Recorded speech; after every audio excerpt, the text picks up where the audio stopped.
You ask Tiger to solve. This deals with linear equations with one unknown.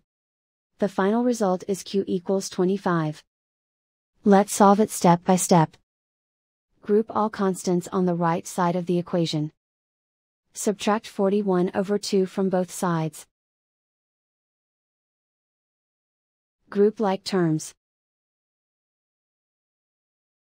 Combine the fractions. Combine the numerators. Reduce the zero numerator. Simplify the arithmetic. Combine the fractions. Combine the numerators. Find the greatest common factor of the numerator and denominator.